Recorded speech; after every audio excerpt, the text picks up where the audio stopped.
decades, Americans have been asked to carry the burden of systems that no longer carry them. That's a powerful way to start. It is. And it's a high-impact statement that opens this massive legislative proposal we're diving into today. The whole thing is aimed at what it calls a structural reset of the entire constitutional democratic republic.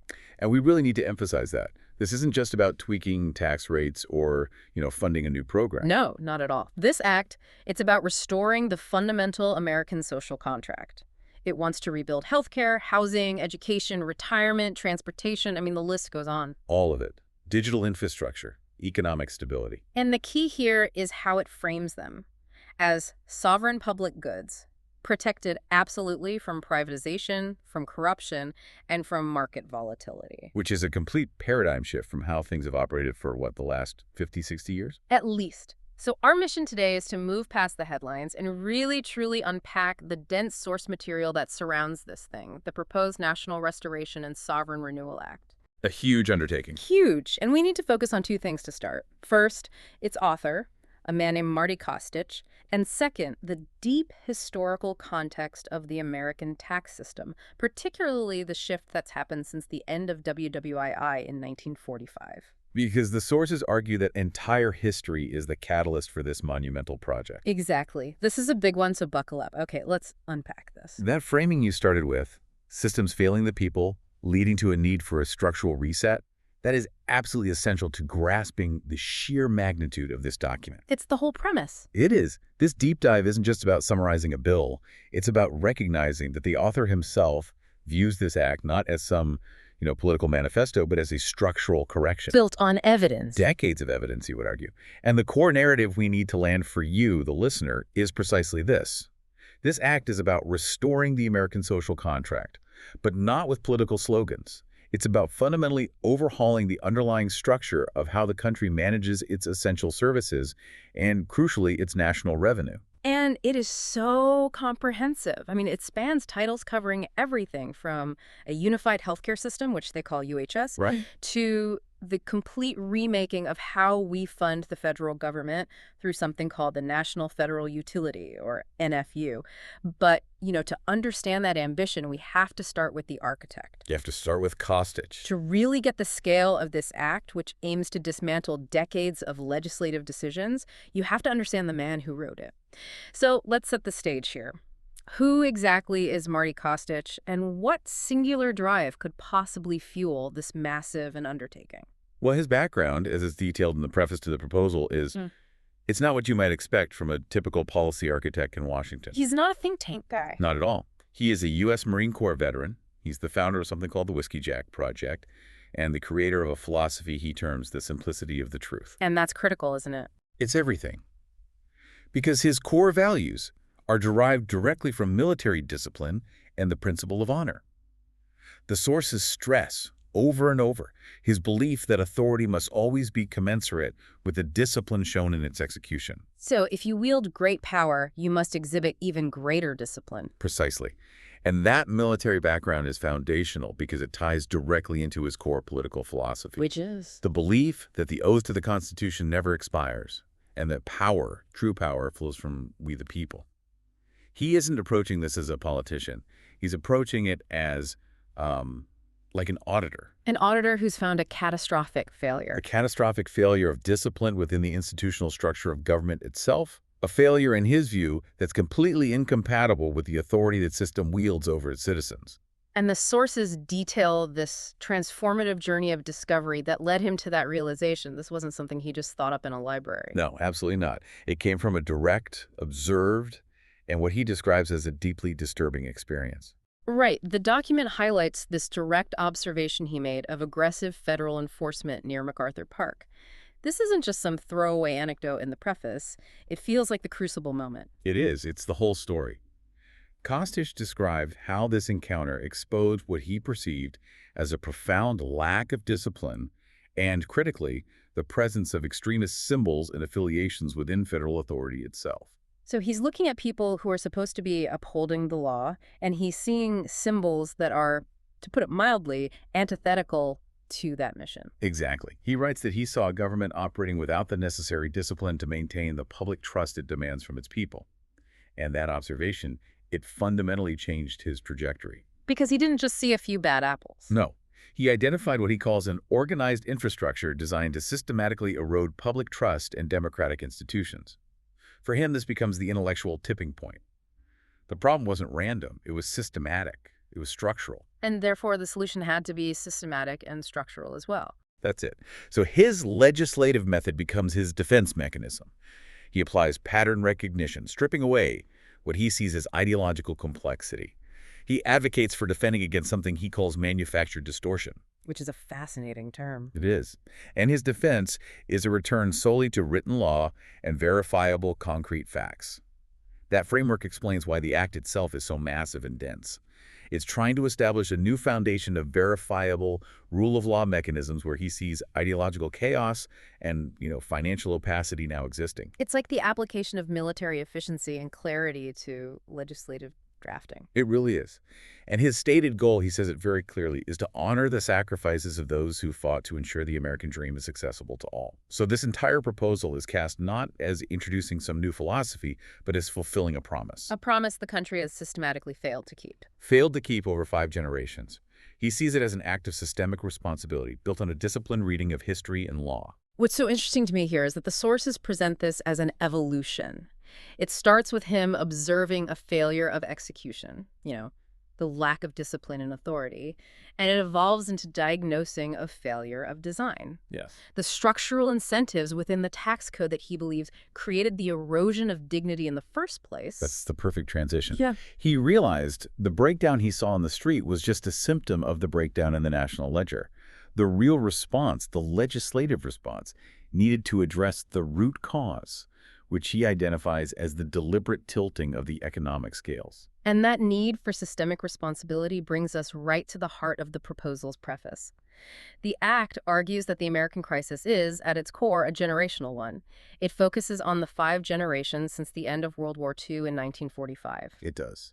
And it argues that the American tax system has steadily drifted away from fairness and proportionality, really since that moment of shared sacrifice. This historical analysis is crucial because it provides the political, and I'd say the moral justification for such a radical structural change. Kostich's analysis identifies a clear, consistent 80-year pattern of policy choices. And what is that pattern? To put it simply, labor has been increasingly taxed, capital has been systematically protected, and as a direct result, the American social contract has eroded into what he calls a system of extraction.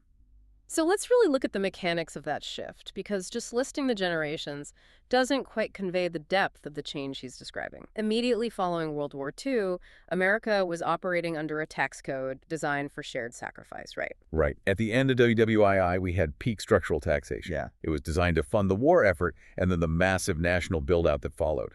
The top marginal income tax rate hovered around 90% for the wealthiest Americans. 90%! It's almost unimaginable today. And corporate tax rates were significantly higher as well. This structure ensured that capital contributed massively to national infrastructure, to education, to social programs.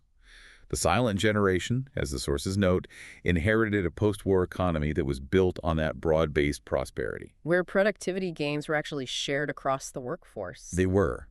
And that system, arguably, allowed for the creation of the middle class as we historically understood it.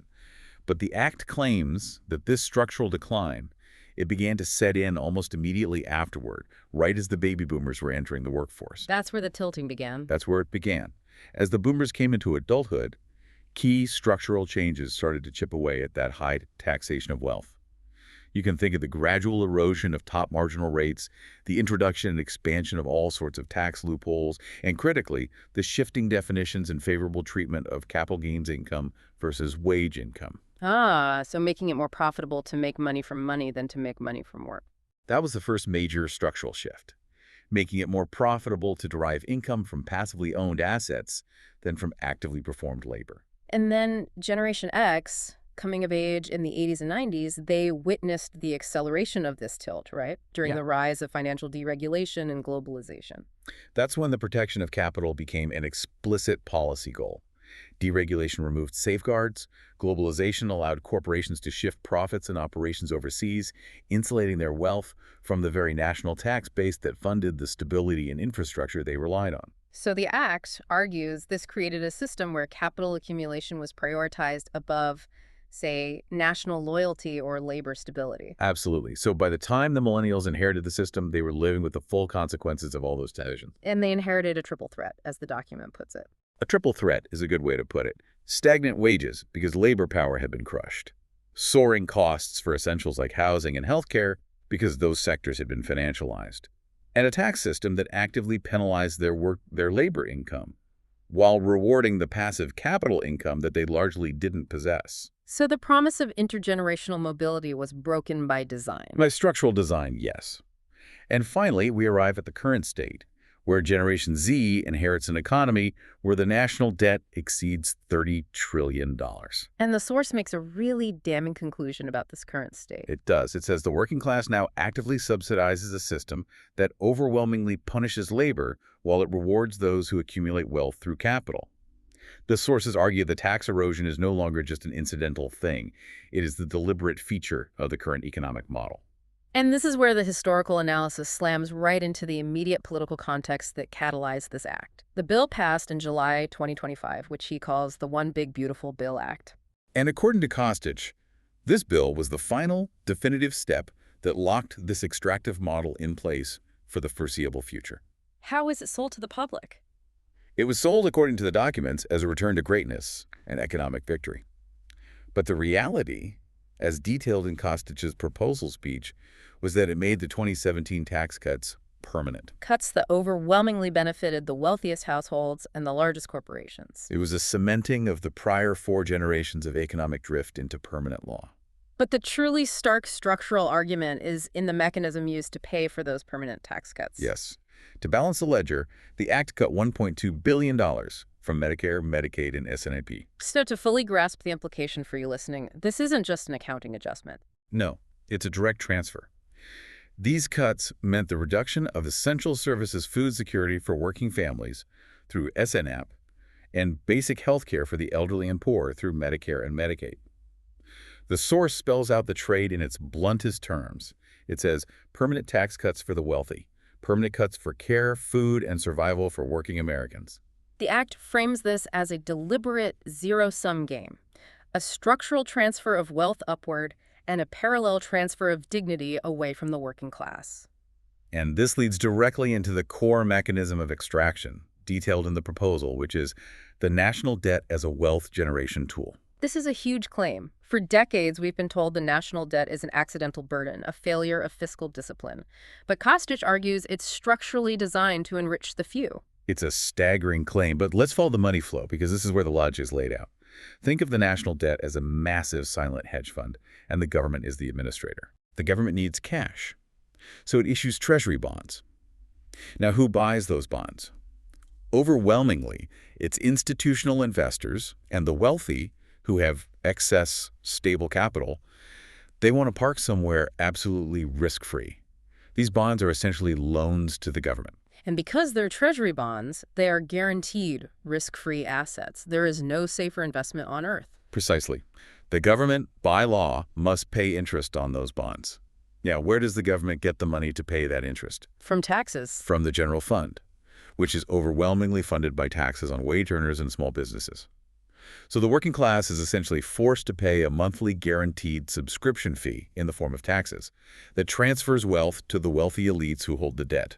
So the debt itself generates guaranteed risk-free income for the very people who do not pay proportionally into the tax base that funds those payments. It's like being forced to pay the monthly subscription fee for a club you aren't allowed into, and the people inside are the only ones collecting the dividends. And so the wealthy quietly prefer a rising national debt because it represents a reliable, guaranteed source of income leveraged by the mandatory tax payments of the working population. That's exactly the mechanical argument the Act makes. And it gets worse because that debt is then used as collateral for further investment and leverage, which expands the disparity. Kostic concludes that the national debt is not a public failure. It is a meticulously engineered private profit center. And the One Big Beautiful Bill Act locked that machine in place, making the structural correction of the National Restoration and Sovereign Renewal Act immediately necessary in his view. So this detailed analysis of a captured government and an extractive economic system, that's the engine that drives the whole thing. Right. If the problem is structural, the solution must also be structural. So let's introduce the three big ideas this proposal seeks to land as its core philosophy. The first idea is so critical for reframing the conversation, for moving past the blame game. And it's this: the systems are failing, not the people. This narrative shifts the focus away from blaming the individual citizen for their economic struggles. You should have saved more, you should have worked harder. Exactly. It shifts it back to institutional failure. The argument is that Americans aren't struggling because they're weak.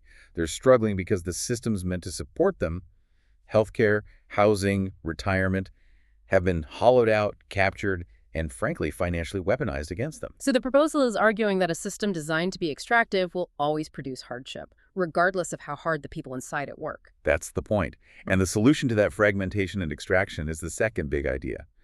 This act creates unified national frameworks Instead of a patchwork of confusing, duplicative, and often contradictory programs, that are designed to serve private profit centers first. the Act establishes coherence, total consolidation, systemic integration. One healthcare system, the UHS. One education system. One housing and homestead system. One retirement system, the NRSS. And a single, robust anti-corruption framework to oversee it all. This is the structural correction. And the third idea is the mechanism that ensures this new structure can't just be captured and fragmented all over again. Yes. This is the safeguard. The Act protects essential public goods from privatization. Meaning healthcare, housing, education, retirement, and essential resources like water and transportation infrastructure. They cannot be speculated on. They cannot be monopolized or captured by private, profit-driven intermediaries. They are guaranteed as sovereign public goods. Much like the sources already identify the military or the interstate highway system as sovereign goods. Exactly. It's applying an existing principle to the modern necessities of life. Now, this level of guaranteed essential services, it certainly sounds like a radical departure from the current economic orthodoxy in the U.S. We have to address the ideological corruption head-on using the Act's own definitions because many listeners hearing this will immediately jump to a specific conclusion. And the Act anticipates that. The question is posed directly in the supporting documents: is this socialism? And the answer the Act provides. It's equally direct and definitive. No, this is sovereignty. Okay, let's elaborate on that crucial distinction. The Act specifically states it is not socialism, communism, or authoritarianism. How does it justify that claim? It justifies it by defining what it does not touch. Private business and private property remain private. Markets remain markets. Entrepreneurs remain free to innovate and compete in sectors that are not defined as essential sovereign public goods. So the government isn't trying to nationalize Amazon, but it is trying to nationalize the mechanism that ensures every citizen can afford to see a doctor and has a safe place to sleep. That's the intent, precisely. The key distinction, according to Kostich's analysis, is that the real problem isn't big government in the abstract. It's a government captured by wealthy elites and the corporations they control. So he's saying that right now the systems that govern American life, healthcare, housing, education, they're already governed by these private monopolies, financial institutions, and profit-driven intermediaries. And those intermediaries are unelected and unaccountable to the public. So the Act argues that the fragmentation we see today isn't just inefficiency, it's a deliberate design to ensure profits flow to these unaccountable third parties. Correct. And that's why the Act claims to be anti-corruption and pro-democracy. It decentralizes power away from these unelected financial power centers and returns accountability to the rule of law and the constitutional mandate of we the people. It's a fundamental change in accountability structures, not a broad change in ownership structures. That's the argument. It's about ensuring constitutional democratic governance is accountable to its citizens by protecting them from the financial extraction mechanisms that currently govern their lives. Okay, but that structural overhaul requires astronomical funding. And if the Act is removing essential systems from the debt financing cycle, meaning we can't just borrow money from the wealthy anymore, it needs a totally new revenue structure. It does. This leads us to the biggest question.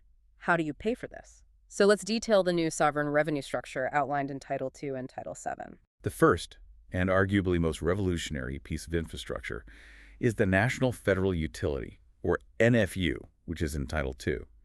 It's defined as a federal regulatory and revenue stabilization entity. And crucially, it operates as a public utility. It's a non-discretionary agency. That non-discretionary label is vital. It means its purpose and its revenue allocations are formula-driven. They're mandated by law, which makes them resistant to political interference or, being hollowed out by future administrations. So its central purpose is to replace the whole debt-financed government operation And that cycle of generating wealth for bondholders. with stable non-market revenue streams. It ensures that massive corporate entities that benefit from American infrastructure and stability contribute proportionally to maintaining that stability. That's the goal. So where does this new revenue come from? If we aren't taxing labor anymore, we must be looking at highly concentrated wealth and digital assets. The NFU introduces several entirely new revenue streams, moving way beyond traditional definitions of corporate income. We're talking about multinational corporate taxation, of course, focused on both domestic and international revenue streams. But then it gets very specific to the 21st century. Right, like the digital twin asset declarations. This is a massive new revenue source proposed in the Act. It is. Help our listeners understand what that means in practice for, say, a tech company. Okay, so a digital twin asset is essentially a complex, non-physical revenue engine. You should think of a sophisticated algorithm, an AI-driven trading system, virtual property within a large platform, or proprietary blockchain assets. Things that don't have a physical footprint but generate enormous value. Exactly. These systems generate massive streams of revenue that currently escape traditional taxation because they don't fit neatly into definitions of physical property or labor income. The NFU requires companies to declare the value in the revenue generated by these intangible algorithmic assets. So the Act is imposing an excise contribution on the engine of future wealth generation, the algorithms and virtual infrastructure themselves. Precisely. And other revenue streams include things like foreign domiciled profit extraction assessments, environmental remediation penalties, and specifically AI infrastructure excise contributions. And the compliance requirements are immediate. Immediate and total. Corporations must register, disclose all domestic and international revenue streams in real time, declare all digital twin assets, and submit to immediate NFU audit authority. This sounds like a superpower agency. What sort of enforcement power does the NFU actually possess to ensure a multinational company fully discloses its complex digital assets and offshore profits? The authority is designed to be absolutely formidable. The NFU can audit financial systems globally, issue subpoenas, impose escalating civil penalties, which are measured as a percentage of undisclosed revenue, and initiate asset forfeiture for severe fraud or evasion. And most importantly, it can suspend or revoke federal licenses and restrict access to all federal contracts and markets. The penalties escalate based on the severity of the offense and the intent to conceal. It's designed to make non-compliance far, far more expensive than compliance. okay, now let's look at the financial stability mechanism that's backing this entire system, the Aureus sovereign asset and the NRSS from Title VII. Right. The Act establishes the Aureus. It's a sovereign, gold-backed digital asset. This is a deliberate return to a standard of structural security, but it's been updated for the 21st century. It's defined as non-speculative and non-market traded. Yes, and it serves as the foundational asset of the National Retirement Stabilization Fund, or NRSF. Wait, okay, if the Aureus is gold-backed, isn't that just a return to a 19th century standard that restricts modern monetary policy? I mean, how does the Act address that critique? That's a crucial question. And the Act addresses it by noting that the Aureus is not a currency used for monetary policy or general economic transactions. It is purely a stabilization asset. So its only purpose is to guarantee the long-term solvency of the retirement system. Solely. The goal isn't to restrict the general economy, but to totally insulate the retirement system from the speculative market volatility that has plagued 401ks and private pensions for decades. So the Aureus provides the foundational stability, and the ultimate goal is the NRSS, the National Retirement Stabilization System. And the NRSS provides guaranteed, non-market-dependent retirement benefits to all eligible individuals for life. Unlike a 401k, which is a gamble on the stock market, this is a sovereign right. So the NRSF is strictly prohibited from engaging in speculative investment or private market trading. Correct. Benefits are inflation-protected and guaranteed for life. It's about restoring retirement security as a right, not a gamble. And the stability doesn't just rely on gold. The sources mention the MSRS, the Multi-Metal Strategic Reserve System. This is where we see the foresight of the proposal. The MSRS supports the Aureus and the NRSF by holding gold, silver, platinum group metals, and rare earth elements. Rare earth elements. Yes. By including these strategic industrial elements, the Act links national economic stability directly to the strategic materials needed for defense, technology, and the energy transition. This reserve is held under strict federal oversight and, again, prohibited from any private market trading. So finally, let's look at the mandated NFU revenue allocation because it really outlines the timeline for the structural reset. This is in Title II, Section 205, and this revenue stream is non-discretionary and formula-driven. What's the priority structure for the first 4 years? It's a phased structural repair, ensuring the foundation is set first. In year 1, 25% goes to the Sovereign Reset Program. That's the urgent foundational work of land reclamation and housing creation. Okay, housing first. Housing first. Then in year 2, 20% goes to the National Retirement Stabilization System, the NRSS. Once the land is secured, retirement is protected. And healthcare. Year 3, 20% goes to the Unified Healthcare System, or UHS, stabilization. And then in year 4 and beyond, 15% annually is dedicated to something called the Sovereign Wealth Reserve. Which is like a massive national savings account. Exactly. It's designed to ensure long-term resilience and fund future infrastructure improvements. So, the system is designed to entirely reverse the current structure.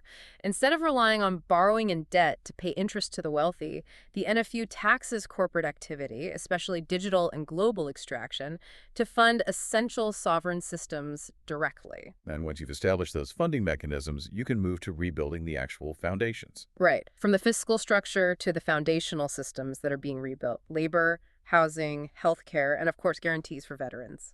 Let's start with labor dignity, which is detailed in Title V. The philosophy here is a complete reversal of the last 50 years. It's that a nation's strength comes from its workers, not from markets that exploit them.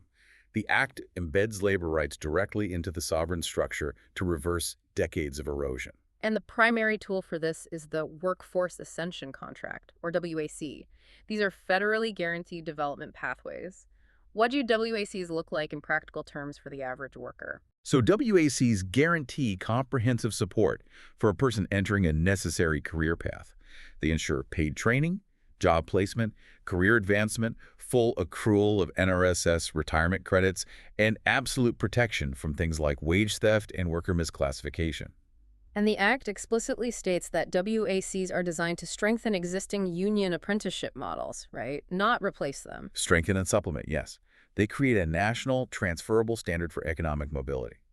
And the Act also provides explicit support for union power in all federal projects. That's a huge component. It's massive. The Act mandates that all federal projects created under the various titles, housing, infrastructure, energy, environmental restoration, they must use union labor. Where available, they must honor all collective bargaining agreements, follow prevailing wage standards, and guarantee medically certified safe working conditions. And this is where the structural change really affects the day-to-day life of a worker. Because if that worker has guaranteed healthcare from the UHS, guaranteed retirement from the NRSS, and guaranteed housing stability from a homestead, they are far less vulnerable to employer retaliation, dangerous conditions, or exploitation in a negotiation.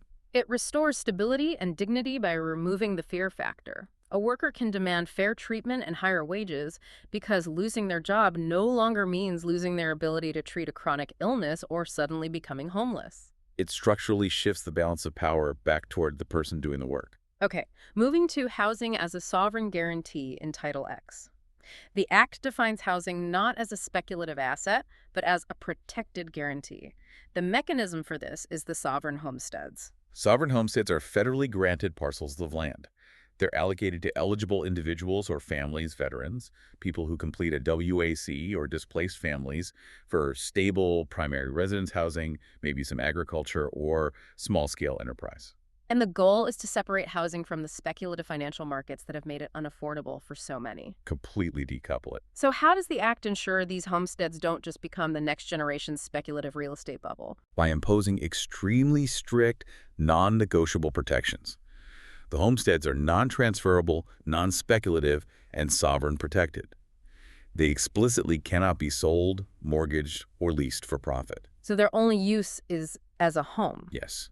They may only be transferred to a spouse, a dependent child, or returned directly to the federal government. This ensures the asset serves solely as a sanctuary and a guarantee of stability, not as an investment vehicle for profit generation. And the land for these homesteads comes from the Sovereign Reset Program in Title VI, which received that initial 25% allocation from the NFU. Right. The Sovereign Reset Program is a massive national reclamation effort. It targets decommissioned military bases, where you often have infrastructure just sitting there dormant. It targets abandoned industrial sites or brownfields and scarred mining lands. And the Act mandates that this reclamation prioritizes regions suffering from long-term environmental degradation and economic underinvestment. Yes, converting blighted, unusable land into viable, sustainable homestead zones. The Act also establishes a deep commitment to veterans' restoration and priority in Title IV, recognizing the Veterans' Oath of Service as a permanent federal obligation. Veterans receive the absolute highest priority across the entire system. Their guarantees include lifetime, integrated healthcare through the VAHS, and the new Unified Healthcare System, the UHS. And that's without premiums, deductibles, or copayments. Zero out of pocket. They also receive homestead priority, enhanced and accelerated NRSS retirement credit accumulation, and priority placement in WACs that align with their military experience. Tell us more about the healthcare integration for veterans. The sources emphasize that this goes far beyond the current VA care model. It is a complete integration. Veterans receive guaranteed access to the unified healthcare system for all their civilian care needs. But the system also requires integrated civilian hospitals to operate under strict VHS-UHS interoperability standards. Which means their records and care are seamless. Seamless. It ensures comprehensive, zero-cost medical support for life, critically including mental health services, long-term rehabilitation for service-related injuries, and complete protection from medical bankruptcy for themselves and their families. And to illustrate the sheer scale and specificity of these new systems, the Act actually includes regional examples in Title V, tailoring WAC priorities and homestead efforts to the unique needs of each state. That granular detail really shows the practicality of the plan. For California, for example, where wildfire risk and housing density are paramount, the WACs prioritize wildfire resilience. So they're training thousands of individuals in fire mitigation, sustainable forestry, high-density, low-carbon urban construction. Exactly. And homestead development focuses on fire-safe and transit-oriented communities. And for a resource-rich state like Texas, There, the focus is on energy infrastructure protection, border region resilience, and high-growth workforce stabilization.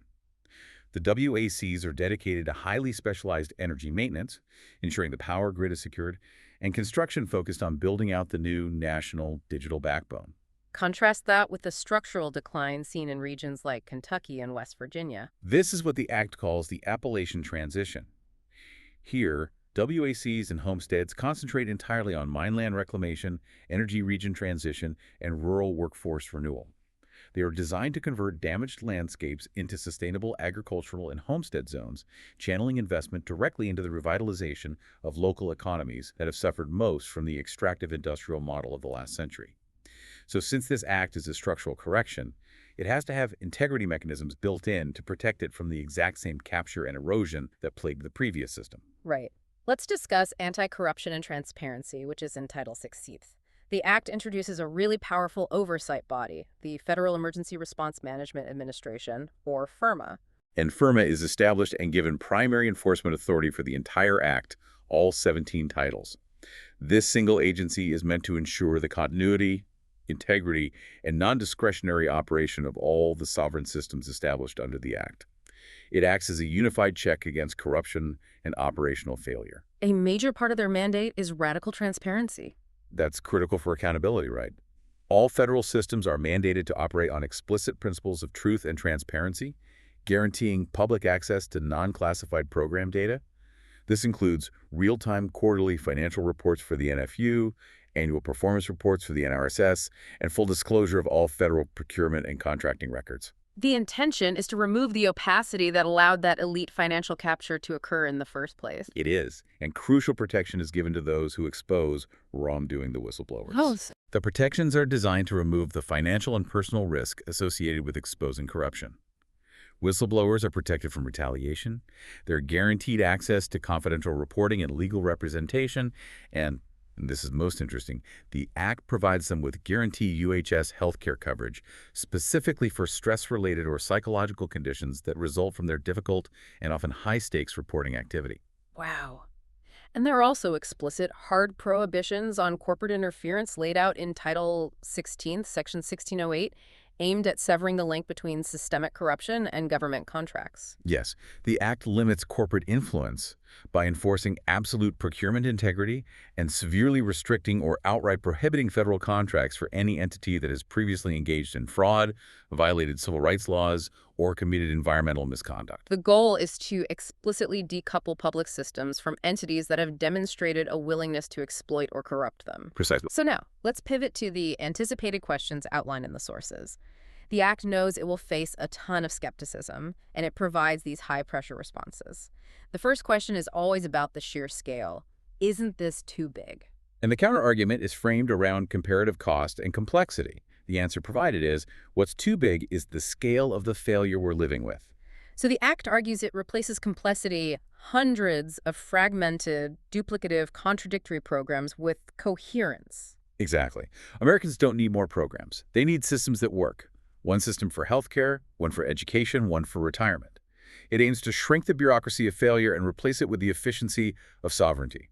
Okay, the second and perhaps most critical question after our debt discussion is the one we tackled earlier. How do you pay for this? And the answer is direct and immediate, through the National Federal Utility, the Sovereign Revenue Engine, and the Aureus asset. The method replaces waste, duplication, and privatized profit extraction with sovereign efficiency.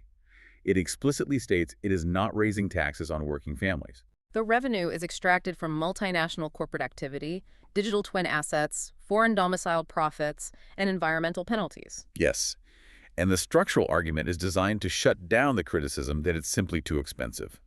The source material provides a short, sharp, unshakable response to, this is unrealistic too expensive. Which is? Failure is more expensive. Fragmentation is more expensive. Privatization is more expensive. Yeah. The Act argues that the estimated cost of inaction, of continuing to subsidize financialized healthcare, housing speculation, and debt interest payments, is vastly greater than the cost of a structural, one-time restoration. We are paying the price of failure right now. And addressing the ideological critique, again, beyond the initial sovereignty, not socialism, why does the Act insist on that distinction so strongly? Because it argues the U.S. already has sovereign systems that work. Social Security, Medicare, the military, the interstate highway system, these are not subject to speculation or privatization in the same way. This Act simply restores that principle to the essentials of modern life. It's about protecting the constitutional mandate to promote the general welfare. That's the argument. The systems remain constitutional and democratic. They just cease being extractive profit centers for private interests. And finally, why now? Why this generational inflection point? Because the cost of inaction, in the view of the author, has reached a tipping point. The source argues that we are living through a generational moment where the country requires a structural reset to prevent catastrophic failure. The sources constantly return to this idea of intergenerational justice. Ensuring that the next generation doesn't inherit a system that's even further mortgaged to the wealthy. But one that is solvent, resilient, and stable. So at the end of the day, this Act is not about implementing a new ideology. It's about stability. It's about dignity. That's the core theme that just runs through every single title of this massive restoration project. It is. It's about restoring that fundamental promise that if you contribute to this country will stand with you. It will provide fundamental guarantees of healthcare, housing, and retirement security. The mission, as it's clearly stated in the sources, isn't just about fixing programs. It's about rebuilding the very foundation of American life.